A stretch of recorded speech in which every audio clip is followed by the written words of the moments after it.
السلام علیکم حضور۔ السلام۔ ہائی اسکول میں جو بچیاں جاتی ہیں، اسکول کا ماحول ایسا ہوتا ہے کہ دوستیاں بہت امپورٹنس رکھتی ہیں۔ اگر کوئی اچھی یا کوئی کمپنی نہ ملے تو ہم اپنا کانفیڈنس کیسے بڑھا سکتے ہیں؟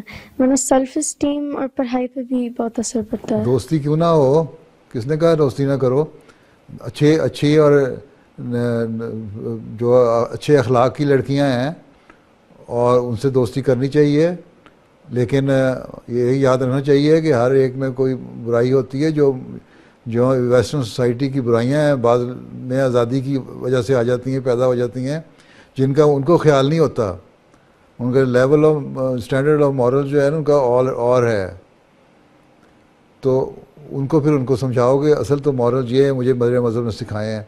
اور جو اچھے اخلاق کی لڑکیاں وہ سمجھ بھی جاتی ہیں، تو دوستیاں کرنی چاہیے اچھی اور نیک اور با اخلاق لڑکیوں کے ساتھ، اور اسی سے تم لوگوں کے تعلقات بڑھیں گے، اسی سے تبلیغ کے راستے کھلیں گے۔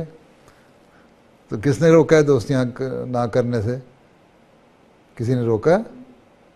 نہیں، روکا نہیں، لیکن اگر کوئی اتنی اچھی یا کوئی دوستیں نہیں اتنی ملتی تو پھر دوستیں اگر اچھی نہیں نکلتی، اگر تم اچھی ہو تو دوستیں آپ ہی اچھی بن جائیں گی۔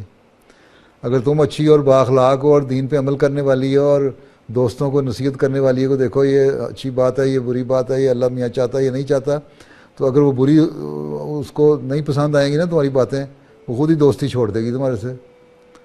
اور یہ نہیں ہوتا کہ سارے اسکول میں سے کوئی دوست اچھا ملے ہی نہ۔ کئی اچھی لڑکیاں ہوتی ہیں، نیک فطرت ہوتی ہیں، چاہے ان کو دین سے دلچسپی ہو نہ ہو، خدا سے دلچسپی ہو نہ ہو، ان کے اچھے مورلز ہوتے ہیں اور تمہارے اخلاق کی وجہ سے وہ تمہاری دوست بن جاتی ہیں۔ ٹھیک ہے؟ ہاں جی، جزاک اللہ۔ یوں ہی ہر ایک کو چھوٹی چھوٹی باتوں پہ چھوڑ نہیں دینا چاہیے دوستیوں سے۔ دوست کو پرکھو ضرور، لیکن بلا وجہ ڈیمانڈنگ نہ بنو دوستوں کی طرف کے لیے۔ ٹھیک ہے؟ جزاک اللہ۔